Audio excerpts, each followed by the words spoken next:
हम खबरें दिखाएंगे आपको देश दुनिया की, राजनीति की, खेल की, क्राइम और अपराध की सभी छोटी बड़ी खबरें। रीवा में है 3 अजूबा मंदिर, जहां लगती है भगवान की अदालत। जिला न्यायालय से लेकर सुप्रीम कोर्ट तक चलती है यहां पर अर्जी। सुनकर आश्चर्य जरूर होगा, लेकिन सच्चाई यही है कि रीवा में चिरहुला, रामसागर व खेमसागर हनुमान मंदिर को मिला है न्यायालय का दर्जा। यहां पर कलयुग के देवता बजरंगबली न्यायाधीश की तरह अपने भक्तों की समस्याओं को सुनते हैं और उनके कष्टों को दूर करते हैं। बाकायदे बजरंगबली की अदालत चलती है। यह सुनने में अजीब अवश्य लग रहा है, लेकिन यह पूरी तरह से सत्य है। रीवा में भी हाई कोर्ट व सुप्रीम कोर्ट स्थित है, जिनके न्यायाधीश खुद बजरंगबली हैं और यहां पर सबको न्याय मिलता है। रीवा में 3 ऐतिहासिक मंदिरों को अदालत का दर्जा प्राप्त है, जिसमें चिरहुला मंदिर जिला कोर्ट, रामसागर मंदिर को हाई कोर्ट और खेमसागर मंदिर को सुप्रीम कोर्ट का दर्जा प्राप्त है। जिस तरह लोगों को यदि जिला न्यायालय में उचित न्याय नहीं मिलता तो वह हाई कोर्ट व फिर सुप्रीम कोर्ट का दरवाजा खटखटाते हैं, ठीक इसी प्रकार जिन भक्तों की पीड़ा जिला न्यायालय यानी कि चिरहुला मंदिर से दूर नहीं होती, वह भक्त अपनी अर्जी हाई कोर्ट यानी कि रामसागर व सुप्रीम कोर्ट खेमसागर में लगा सकते हैं। ऐसी मान्यता है कि इन मंदिरों की स्थापना आज से 500 वर्ष पूर्व चिरहुल दास बाबा ने किया था, जिनके नाम से चिरहुला मंदिर विख्यात है। साथ ही ये तीनों मंदिर एक ही दिशा में स्थापित किए गए हैं। चिरहुला मंदिर तालाब के किनारे स्थित है, जबकि राम मंदिर व खेमसागर मंदिर तालाब में स्थित है। रीवा शहर के ये तीनों मंदिर बहुचर्चित मंदिर हैं। यहाँ जाने वाले भक्तों की हर मनोकामना पूरी होती है। आइए आज हम आपको जिला न्यायालय यानी कि चिरहुला मंदिर के दर्शन करा रहे हैं और उनसे जुड़ी कुछ कहानियों को बताने का प्रयास करेंगे, जो कि सच्चाई में बदल चुकी है। रीवा जिले का सुप्रसिद्ध चिरहुला मंदिर में जाने से हर भक्त की मनोकामना पूरी होती है। यहाँ पर लोग दूर दराज से आते हैं और मनचाहा वरदान प्राप्त करते हैं।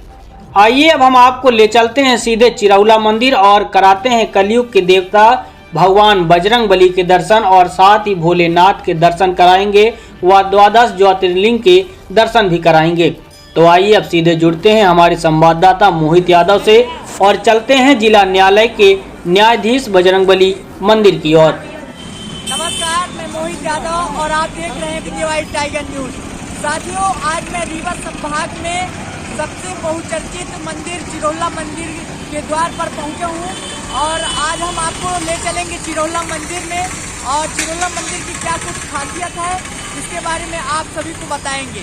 तो साथियों, आज मैं चिरहुला मंदिर के अंदर दस्तक देता हूं तो और वहां मैं जाके और पुजारियों से बात करेंगे कि क्या कुछ जानकारियां उनको है और क्या कुछ खासियत है चिरहुला मंदिर की। जैसा कि साथियों, अब मैं चिरहुला मंदिर में प्रवेश कर चुका हूं और प्रवेश करते ही हमारे पास जैसे कि हमारी मुलाकात हुई रीवा जनपद अध्यक्ष राजेश यादव जी से मुलाकात हो चुकी है। तो आइए अब हम राजेश यादव जी से बात करते हैं, जनपद अध्यक्ष जी से, कि उनका आना जाना कब से हुआ और कब से ये चिरहुला मंदिर दर्शन करने आते हैं। सबसे पहले आपका हमारे चैनल में बहुत बहुत स्वागत है। बहुत बहुत बधाई, नए साल की आप लोगों को बहुत बहुत बधाई। आपको भी। अच्छा, आप ये बताइए कि चिरहुला मंदिर आप कब से आ रहे हैं? हम तो यहाँ करीब 6-7 साल से आ रहे हैं। स्वामी की कृपा सबके ऊपर तो बहुत हम मंदिर भी है और बहुत बड़ी उनकी कृपा भी है। तो आप 6-7 साल से लगातार आ रहे हैं। आपकी जो भी मन्नतें हैं तो पूरी होती हैं क्या? बहुत कुछ मन्नतें पूरी होती हैं, जितना कहें उतना ही काम। अच्छा, तो चिरहुला मंदिर को लेके आपकी क्या मान्यता है? चिरहुला मंदिर को लेके अपनी मान्यता तो ये है कि जो क्योंकि क्या है कि ये तो अपन देखिए हिंदू धर्म में हम लोग सम्मानते हैं, तो बहुत बड़ी कृपा है। आना चाहिए, जाना चाहिए, दर्शन करना चाहिए। तो अपन कलयुग का राजा ही है, हम सबके आराध्य देव। अब उनसे बड़ा तो कोई देव ऐसा है नहीं। अच्छा, अब हम बात करते हैं ऊर्जावान राजू पांडे जी से कि वो कब से चिरौला मंदिर आ रहे हैं दर्शन करने और उनकी क्या मान्यता है। आपका बहुत बहुत स्वागत है हमारे चैनल में। बहुत बहुत धन्यवाद। नए वर्ष के उपलक्ष्य में आपको बहुत बहुत बधाई। आपको भी आपके चैनल को। पांडे जी, आप ये बताइए कि आपका इस चिरौला मंदिर से कब से लगाव स्टार्ट हुआ और कब से आ रहे हैं। दरअसल पत्रकार जी आज लगभग 10 से 12 साल हो गया। अच्छा। यहाँ पहले भी हनुमान दलाल के हम भक्त थे। जब हम रीवा नहीं रहते थे तब भी यहाँ हम पाठ और हनुमान जी का करते थे, पूजा करते थे, हवन करते थे। लेकिन जब से रीवा अपन लड़के बच्चे यहाँ पढ़ने लगे तो ज़्यादातर हमारा प्रयास रहता कि हर शनिवार और मंगलवार हनुमान जी के दर्शन अवश्य रूप से करें, क्योंकि कलयुग के राजा है और जहाँ इनकी दृष्टि पड़ती है वहाँ सारी सृष्टि बदल जाती है। इसलिए हमारा पूरा जोर रहता है और सारे लोगों को इस आपके चैनल के माध्यम से आह्वान भी करेंगे। जैसा अध्यक्ष जी हमारे अभी कह रहे थे, ये सत्य बात है कि जहाँ इनकी दृष्टि पड़ जाती है वहाँ सारी सृष्टि बदल जाती है। इसलिए सभी लोगों को आपके चैनल के माध्यम से कहूँगा कि हनुमान दलाल का दर्शन आपको अवश्य रूप से करना चाहिए, क्योंकि हम सबके आराध्य देव है। ऐसे देव का जिनके ऊपर कृपा हो जाए तो कहने की है। इसलिए हम चाहेंगे कि आपके चैनल के माध्यम से जो हमारी बातें सुन रहे हो उनको सबको इस माध्यम से आह्वान करेंगे कि निश्चित तौर पर हनुमान जी आएँ और दर्शन करें और अपने जीवन को कृतार्थ करें। पांडे जी, आप ये बताइए कि और क्या कुछ जानकारियाँ आपके पास हैं चिरौला मंदिर को लेकर। चिरौला मंदिर जो चूँकि अनादिकाल से यहाँ हनुमान दलाल विराजमान है और ये हम ज़्यादा तो जानकारी नहीं, लेकिन जितनी जानकारी है जो जिस श्रद्धा आस्था के साथ आया है, जिस विश्वास के साथ आया है, उनका पूरा मनोकामना पूर्ण हुआ है। इसीलिए हम लोग भी जो अपनी आकांक्षा है, जो अपने में भाव है, वो सब भाव लेके उनके चरणों में डालता हूँ और निश्चित तौर पर जो आशा और आकांक्षा रखता हूँ आने वाले समय में वो सब पूर्ण होते हैं। जी, जैसा कि पांडे जी का कहना है कि यहाँ काफी दूर दूर से भी श्रद्धालु आते हैं दर्शन करने और जो भी अपनी मन्नतें यहाँ रखते हैं तो उनकी मन्नतें लगभग पूरी होती है। और पांडे जी का लगभग 14 से 15 साल यहाँ दर्शन करने आते हैं, उनका आना जाना बना रहता है। तो आइए अब हम आगे भी बात करेंगे, पुजारी जी से भी मुलाकात करेंगे और यहाँ जितनी भी मूर्तियाँ हैं स्थापित हैं सभी मूर्तियों को भी आपको दिखाएंगे। साथियों, जैसा कि आप चिरौला मंदिर का जो मुख्य बिंदु है वहाँ मैं पहुँच चुका हूँ और मुख्य बिंदु पहुँच चुका हूँ और अब हम पुजारी जी से मुलाकात करेंगे। आइए अब हम देखते हैं पुजारी जी से, मिलते हैं पुजारी जी का क्या कहना है। आइए साथियों, अब हम पुजारी जी के पास पहुँच चुके हैं और पुजारी जी से हम डायरेक्टली बात करते हैं कि क्या कुछ जानकारियाँ हमारे पुजारी जी को प्राप्त हैं और ये मंदिर का निर्माण कब हुआ। पुजारी जी, ये महाराजा के टाइम का मंदिर है जी, ये कोई आज का नहीं है। हाँ, ये गुलाब सिंह टाइम से स्थापित है ये। अच्छा, और ये जो है इसके साथ हुआ का है, फिर आगे राम सागर है, हाँ, इसके आगे प्रेम सागर है।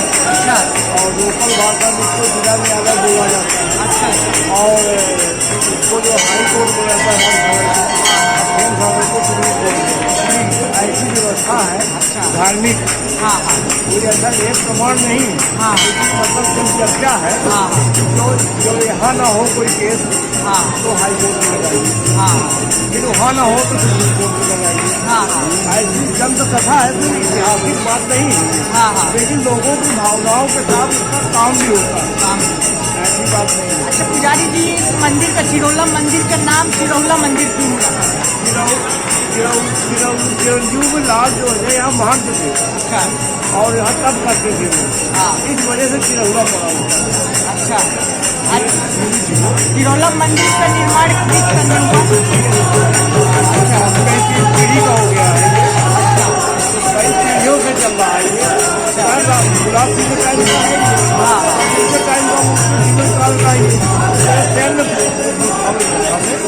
लगभग कितनी दूरियों से यहाँ श्रद्धालु आते हैं। यहाँ तो पूरा भारत वर्ष आता है, विदेश से भी आते हैं। अच्छा, विदेश से। हाँ, और यहाँ पर मानस प्रयास होती है, कोई गिनती नहीं रहती मानस। अच्छा, अच्छा, कभी कभी 4-4 मानसें हो जाती हैं। अच्छा, और बड़ा से आप कोई भी काम कह दीजिए हाँ, हाँ, तो आपकी कामना जरूर पूरी होगी।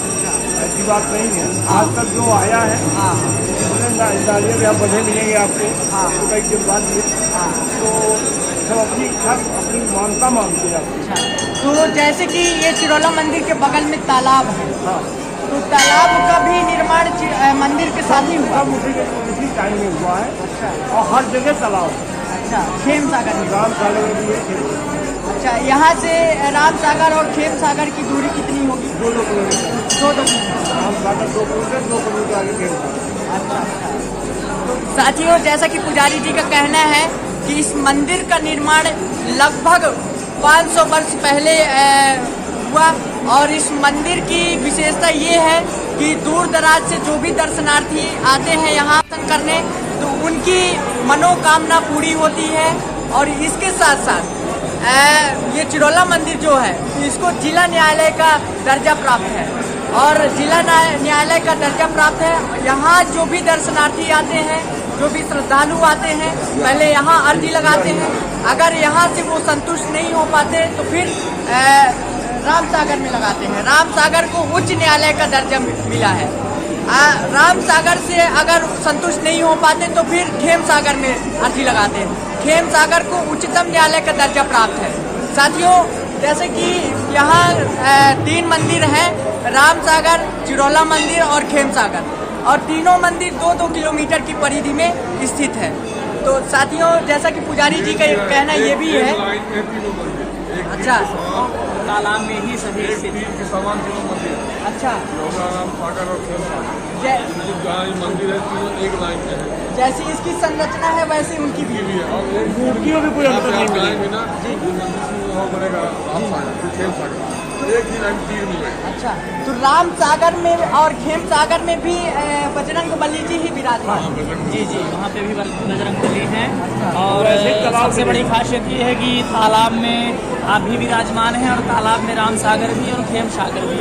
तालाब की भीड़ से ही विराजमान है तीनों मूर्तियाँ, और तीनों मूर्तियाँ ही एक साथ स्थापित हुई। चिरौलानाथ, खेम सागर और राम सागर। इसमें अब बालक के रूप में आपका यहाँ पे है, तो कहते हैं यौवनावस्था में जो कार्य पूर्ण होते हैं उसमें ज़्यादा लोग जागरूक होते हैं, कार्य करते हैं, जुड़ते हैं लोग। इस वजह से चिरौलानाथ में भीड़ होती है, क्योंकि यहाँ मन्नतें बहुत जल्दी पूर्ण हो जाती हैं। अच्छा, तो इस वजह से ज़्यादा भीड़ होती है। जब कोई गार्जियन हो गया तो गार्जियन के लिए थोड़ा कम कार्य दिया जाता है, इसलिए फिर राम सागर जाते हैं। फिर अगर वहाँ पे नहीं होता तो खेम सागर चले जाते हैं। अच्छा, तो ऐसा यहाँ की मन्नत है, और पूर्व से राजाओं ने स्थापित करवाया इस मंदिर को। चिरौलानाथ नाम के कोई संत जी थे, जिनके नाम से आपका नाम पड़ा चिरौलानाथ, है ना। तो ये सब वहाँ की पूर्व इतिहास है। अच्छा, तो ये चिरौला मंदिर में और भी कितनी प्रकार की मूर्तियाँ यहाँ हैं? और मूर्तियाँ यहाँ पे अभी 12 ज्योतिर्लिंग स्थापना हुई है। अच्छा, तो ये 12 ज्योतिर्लिंग की जो स्थापना की गई है, तो ये स्थापना कब हुई? ये स्थापना भी 2011 में हुई है। 2011 में हुई। 2011। अच्छा, तो इसकी स्थापना को लेकर क्या मंशा ये थी कि जैसे अन्यत्र लोग चारों ज्योतिर्लिंगों में जाते हैं, चारों ज्योतिर्लिंग में दर्शन करने के लिए, वहाँ न जाकर के जिसके पास पैसा नहीं है, गरीब लोग हैं, तो अगर के यहाँ ही दर्शन कर ले 12 ज्योतिर्लिंग का, तो पूर्ण उनको सौभाग्य प्राप्त होगा उतना ही, है ना। इस वजह से यहाँ स्थापना कर दी गई 12 ज्योतिर्लिंग की।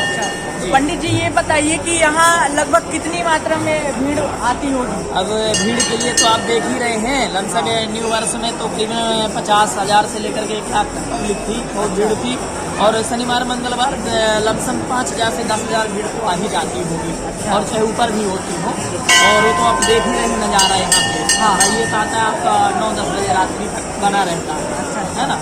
तो हो गया, प्रभु की कृपा है भक्तों के ऊपर, और विंध्य के राजा हैं वो, है ना। तो इसलिए लोगों की भीड़ बढ़ रही है। अच्छा, तो आप यहाँ कब से रहते हैं? मेरे को 10 साल करीबन हो गया यहाँ पे। 8 से 10 साल। जी, क्या नाम लिखते हैं आप? मेरा नाम हरिराम त्रिपाठी उर्फ शास्त्री, सोनू शास्त्री है। अच्छा, तो आप यहाँ पुजारी हैं? नहीं, पुजारी मैं नहीं। अच्छा, आप पुजारी यहाँ पे 2 लोग हैं, निशांत तिवारी और गोकुल महाराज जी प्रधान पुजारी हैं। यहाँ 2 ही पुजारी हैं, बाकी सब सेवक कार्य में अपने लगे रहते हैं। जिन कार्य बन गया, क्योंकि अब बड़ा मंदिर है तो एक व्यक्ति से तो समझेगा नहीं। सब सेवा में लगे रहते हैं बच्चे, उन्हीं के अंडर में कार्य करते हैं पुजारियों के। आप पुजारी जी हैं? हम भी सेवक। अच्छा, आप भी सेवक हैं। तो अब जैसे कि अभी हम सेवकों से चर्चा किए और बात किए, अब हम पुजारियों से भी मिलते हैं। शायद मुझे जहाँ तक पता चल पा रहा है कि पुजारियों को और भी कुछ जानकारियाँ प्राप्त हुई हैं। तो अब हम पुजारियों से भी मुलाकात करेंगे। एक बात का ध्यान और रखिए, अभी माघ का महीना शुरू हो गया जी, तो लोग बाग चले गए प्रयागराज। अच्छा, इस वजह से कुछ भीड़ का कुछ स्वाभाविक। अच्छा, बाकी टाइम में भीड़ तो आपको पैर रखने को जगह नहीं मिलेगी मंगल से। ये तो अभी माघ का महीना शुरू हो गया, तो लोग कल्पवास से चले गए, इतिहासिक सभी जानते हैं। तो जो वो आधी भीड़ से ज़्यादा तो वो चली गई कल्पवास में, तो अब कहाँ से आएंगे? अभी तो बहुत आ रहे हैं।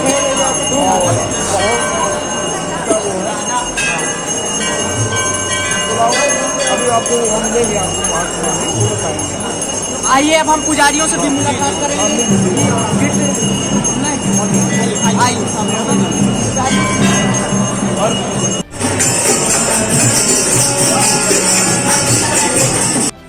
साथियों, अब हम चिरौला मंदिर के पुजारी जी के पास पहुंच गए हैं और अब हम चिरौला मंदिर के पुजारी जी से बात करेंगे। चिरौला मंदिर के पुजारी जो हैं निशान तिवारी टोनी महाराज जी हैं। अब उनसे बात करते हैं कि क्या कुछ उनको जानकारी प्राप्त है। महाराज जी, सबसे पहले आपका बहुत बहुत स्वागत है हमारे न्यूज चैनल में। धन्यवाद। और चिरौला नाथ हम लोग के सब ब्राह्मणों की तरफ से नए वर्ष की सब भक्तों को शुभकामनाएं। आपको भी। महाराज जी, आप ये बताइए कि ये चिरौला मंदिर की स्थापना कब हुई? ये चिरौला मंदिर की स्थापना आज से 500 वर्ष पुरानी स्थापना हुई थी। और चिरौला नाथ का जो अपने यहाँ का नाम पड़ा, एक संत थे चिरायु नाम के, आज से 500 वर्ष पहले उनके नाम पे फिर चिरौला नाथ मंदिर पड़ा। तो आप ये बताइए कि चिरौला मंदिर, जैसे नाम तो चिरौला मंदिर पड़ा, तो किसके नाम पर ये चिरौला मंदिर पड़ा? ये वही चिरायु जो संत थे अपने, वो बहुत मतलब कि विद्वान और बहुत शक्तिशील संत जी थे, है ना। अब वो 500 वर्ष पहले यहाँ पे पूजा पाठ किया करते थे हनुमान जी की। और 500 वर्ष पहले महाराजा वगैरह सब कोई घोड़े से आते थे। मंदिर के चारों ओर जंगल था, यहाँ पे डकैत वगैरह सब रहते थे, है ना। वो संत जी जो थे हमारे, वो हनुमान एक बार खुदाई कर रहे थे ही मंदिर पे, उनको चिरौला नाथ की मूर्ति प्राप्त हुई खुदाई में। तो उन्होंने फिर अपने नाम के अनुसार चिरौला नाथ, हनुमान जी का नाम चिरौला नाथ मंदिर रख दिया। अच्छा, तो चिरौला मंदिर में और भी किन देवताओं की मूर्तियाँ हैं? चिरौला नाथ के अपने चिरौला नाथ तो है ही है अपने शक्ति से जो प्रमुख मूर्ति है यहाँ की, जिसके नाम से चिरौला मंदिर जाना जाता है। हनुमान जी की रही है। और इसके अलावा आपके शंकर जी की भी मूर्ति है, 12 ज्योतिर्लिंग। वहाँ पे शंकर जी, जितने शंकर जी हैं अपने देश में चारों तरफ की, सबकी मूर्ति वहीं स्थापित है। त्र्यंबकेश्वर हो, महाकाल हो, कहीं भी शंकर जी के जितने रूप हैं 12-13, सबकी मूर्ति 12 ज्योतिर्लिंग में स्थापित है। तो ये 12 ज्योतिर्लिंग का निर्माण जो किया गया है, तो इसका मुख्य उद्देश्य क्या था? इसका मुख्य उद्देश्य ये था कि जैसे सावन का सोमवार वगैरह आता है, तो वहाँ शंकर जी के पहले मतलब 300 वर्ष पहले शंकर जी की मूर्ति है अपने मंदिर पे। तो वहाँ पे लोगों की भक्तों की बहुत भीड़ हो जाती है। इससे लोगों को दर्शन करने में परेशानी होती थी, चोरियाँ होती थी, चोरों को मौका मिलता था, मोबाइल चुरा लेते थे, कहीं पर्स चुरा लेते थे। तो अपन ने फिर ये सोचा, शंकर जी की जैसे एक मूर्ति है, तो क्यों ना पूरे देश में जितने शंकर जी की मूर्तियां हैं 12, उन सब की स्थापना चिरौला नाथ मंदिर में ही क्यों न की जाए। उसमें भी पहल किया गया। फिर जो जहाँ पे है भोलेनाथ के जहाँ स्थान है, जैसे उज्जैन में महाकाल जी हैं, तो महाकाल जी के नाम से वहाँ से अपन उठा लाए मूर्ति। त्र्यंबकेश्वर में है आपका, तो वहाँ से लिया। मतलब चारों दिशा में जहाँ जहाँ शंकर जी की 12 ज्योतिर्लिंग स्थापित है, सब जगह से जाके अपन लोगों ने लिया की मूर्ति उनके नाम पे स्थापित कर दिया। तो महाराज जी, आप एक बात और बताइए कि यहाँ दर्शनार्थी कितने दूर दूर से आते हैं और लगभग रोज कितनी की तादाद में दर्शनार्थी यहाँ पहुँचते हैं? दर्शनार्थी यहाँ देखिए ऐसा है कि दर्शनार्थी तो यहाँ डेली 200, 500, 400 दर्शनार्थी आते ही हैं। अब जैसे हमारे जो पिताजी थे मेरे, श्री सुनील तिवारी गुरु महाराज। हाँ हम लोग यहाँ पे पुश्तैनी हैं। पहले हमारे बब्बर जी थे पुजारी, उसके बाद हमारे पिताजी हुए। पिताजी का भी 1.5 वर्ष पहले बीमारी के कारण मृत्यु हो गई। उसके बाद मैं हुआ यहाँ पुजारी। और यहाँ पे सब भक्तों की मनोकामना चिरहुला नाथ पूरी करते हैं। सबकी, चाहे गरीब हो चाहे अमीर हो, कोई भी हो, यहाँ सबकी मनोकामना चिरहुला नाथ पूरी करते रहते हैं। तो इस कारण यहाँ पे मानस भंडारा डेली होता है। जैसे एक दिन में यहाँ 3 मानस भी होती हैं, 5 मानस भी होती हैं। और भंडारे यहाँ 6 होते हैं, 7 भंडारे होते हैं। लोगों की आस्था बहुत जुड़ी है चिरहुला नाथ से, और चिरहुला नाथ सब लोगों की मनोकामना पूरी करते हैं, है ना। यही सब है इसका। कहा ये भी जाता है कि चिरौला मंदिर को जिला न्यायालय का दर्जा प्राप्त है, तो इस बारे में आपका क्या कहना है? अब जैसे अपने यहाँ चिरहुला मंदिर में एक हनुमान जी की मूर्ति है जो पूर्वमुखी है। इससे आप 1.5 किलोमीटर आगे जाएंगे, एक राम सागर मंदिर पड़ेगी। वहाँ पे हनुमान जी के जो स्वरूप है वो पूर्वमुखी है। फिर उससे 1.5 किलोमीटर जाएंगे आप आगे तो प्रेम सागर मंदिर है। उनकी भी मतलब तीनों मूर्ति जो दिशा है, तीनों पूर्व दिशा की ओर है। और ये जो यहाँ पे कहा गया है कि जिला कोर्ट है, और जिला कोर्ट है, सुप्रीम कोर्ट है, उच्च कोर्ट है। तो मैं तो ये कहता हूँ कि सभी कोर्टों का मतलब जितने हैं तीनों अपने, सबका निर्णय चिरहुला नाथ चिरहुला मंदिर में ही कर देते हैं। इसलिए यहाँ पे लोगों की ज्यादा आस्था जुड़ी है, जिस कारण यहाँ मानस भंडारा ज्यादा से ज्यादा होते हैं। तो कहा ये भी जाता है जैसे तालाब है, तालाब का निर्माण किया गया है चिरौला मंदिर के बगल में भी किया गया है, खेम सागर मंदिर के भी बगल में किया गया है ना, और सागर मंदिर, राम सागर मंदिर के भी बगल में तालाब का निर्माण है। तो ये तालाब का निर्माण को लेकर आपका क्या कहना है? अब देखिए, उस समय तो मैं था नहीं।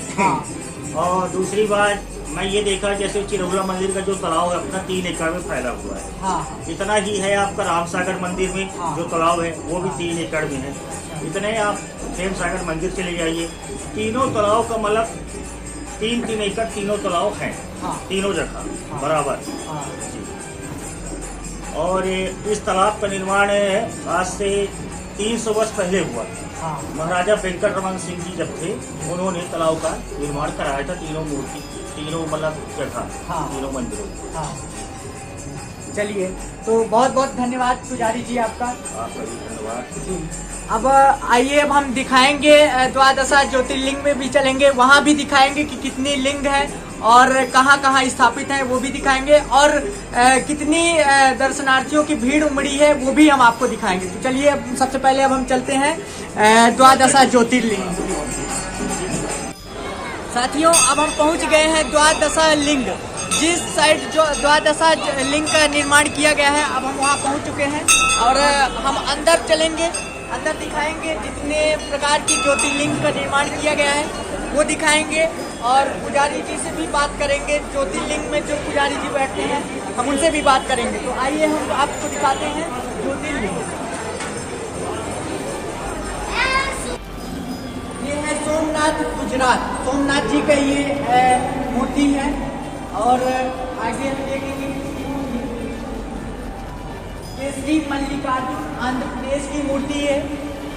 और आगे भी देखेंगे श्री महाकालेश्वर उज्जैन की मंदिर है।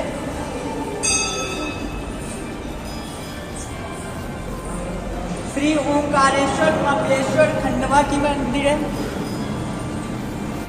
ये बैद्यनाथ चिता भूमि की मूर्ति है। ये श्री भीमा शंकर पुणे की मूर्ति है। और आगे देखिए, ये श्री रामेश्वर धाम की मूर्ति है और सेतु बंधु तमिलनाडु की ये मूर्ति यहाँ विराजमान है। और आगे देखेंगे, आगे भी श्री नागेश्वर, ये आगे श्री नागेश्वर गुजरात की मूर्ति है। और आगे भी देखेंगे ये श्री विश्वनाथ वाराणसी की है। कैमरामैन से हम गुजारिश करेंगे कि वो आगे की ओर दृष्टि अपना करें। और ये श्री त्र्यंबकेश्वर नासिक की मूर्ति है, जहाँ 3 मूर्तियां हैं लगभग। और ये श्री केदारनाथ उत्तराखंड की ये मूर्ति है, केदारनाथ जी की। और आगे भी ये अंतिम श्री घुश्मेश्वर औरंगाबाद की मूर्ति है। तो साथियों, जैसा कि आपको हम 12 ज्योतिर्लिंग दिखा चुके हैं और आपको लगभग दर्शन भी करा चुके हैं, और अब हम आइए बात करते हैं पुजारी जी से। पुजारी जी यहाँ बैठे हुए हैं और ज्योतिर्लिंग निर्माण को लेके उनका क्या कहना है। जैसा कि अभी हम इसके पहले एक पुजारी जी से बात किए, वो तो मुख्य बिंदु जो चिरौला मंदिर का मुख्य बिंदु है वहाँ के पुजारी हो गए, और ज्योतिर्लिंग के अलग पुजारी हैं, तो यहाँ बैठे हुए हैं, उनसे बात करेंगे।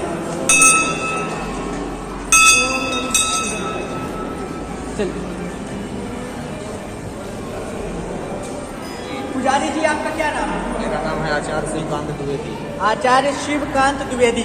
अच्छा, तो पुजारी जी आप ये बताइए कि जो ज्योतिर्लिंग का निर्माण किया गया है, तो ये ज्योतिर्लिंग के निर्माण को लेके आपको क्या कहना है? मेरा ये कहना है कि जैसे अपने यहाँ की जनता, सब प्रकार की जनता है, 12 ज्योतिर्लिंग का दर्शन करने हर जगह नहीं पहुँच सकती। हाँ, यहाँ चिरौला में इनकी स्थापना की गई कि यहाँ चिरौला तो हर कोई पहुँच सकता है, गरीब और अमीर कोई भी, तो यहाँ आकर भगवान 12 ज्योतिर्लिंग का दर्शन कर सकते हैं, भगवान भोलेनाथ की कृपा प्राप्त कर सकते हैं। अच्छा, तो अच्छा पुजारी जी आप ये बताइए कि ये ज्योतिर्लिंग को मतलब अलग कैसे बनाया गया? चिरौला मंदिर के बगल में बनाया गया, चिरौला मंदिर के जैसे अंदर बजरंगबली की मूर्ति है, तो उनके आगे पीछे और क्यों नहीं बनाया गया है, बगल में क्यों बनाया गया? यहाँ जगह चाहिए, यहाँ पर्याप्त जगह है, यहाँ माँ जी का परिक्रमा है और इसलिए यहाँ पर। तो इसका निर्माण कब हुआ? इसका निर्माण तो 2007 के लगभग से चालू हुआ है, 9 में कंप्लीट हो गया। अच्छा, तो पुजारी जी और क्या कुछ जानकारियाँ हैं? बस यहाँ भक्तों का तांता लगा रहता है, शनिवार मंगलवार विशेषकर सोमवार को भी भीड़ रहती है, प्रतिदिन भी लगभग यहाँ दर्शन करने के लिए बहुत भक्त आते हैं। तो यहाँ कुछ जनप्रतिनिधि भी आते होंगे?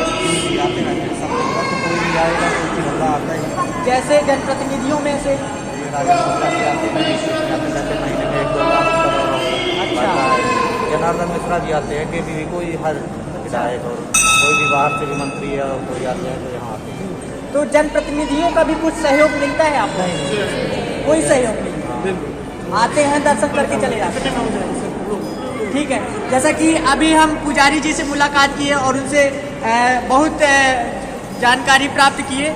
अब हम चलते हैं, आम जनमानस से भी बात करते हैं, जो दर्शनार्थी यहाँ आते हैं उनसे भी बात करते हैं कि उनका क्या कहना है और चिरौला मंदिर ही क्यों आते हैं, जैसे कि और भी कई सारी मंदिरें हैं तो वहाँ क्यों नहीं जाते, हम उनसे भी बात करते हैं।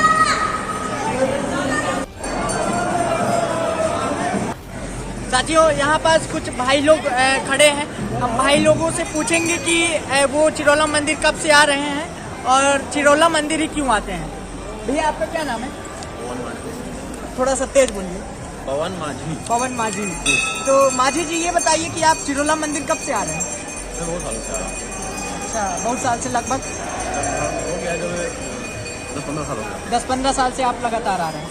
तो माझी जी आप ये बताइए कि 10-15 साल से आप लगातार आ रहे हैं, तो आपको लगातार आने की तो कुछ वजह होगी, अगर आप 1-2 बार आए, कुछ यहाँ से मन्नतें मांगे, उसकी पूर्ति हुई होगी जब ना आप आ रहे हैं लगातार।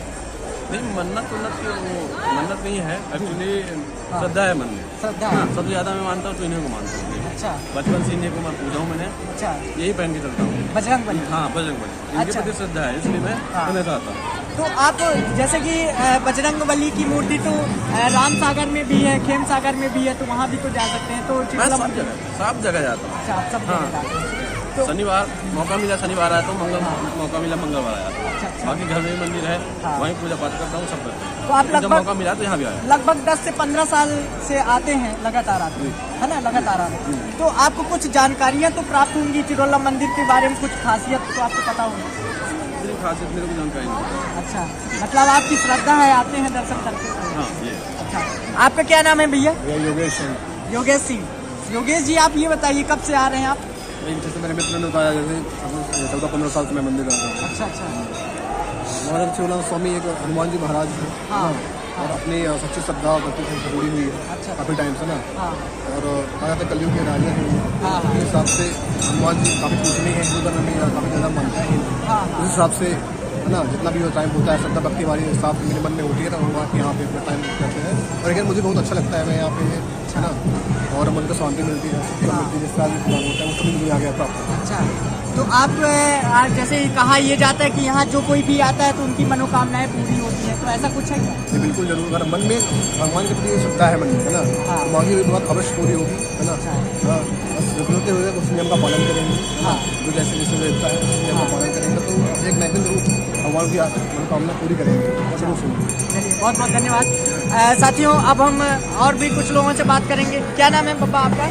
लालमणि दुबे। अच्छा, लालमणि दुबे। तो बब्बा आप ये बताइए, आप यहाँ रहते हैं क्या?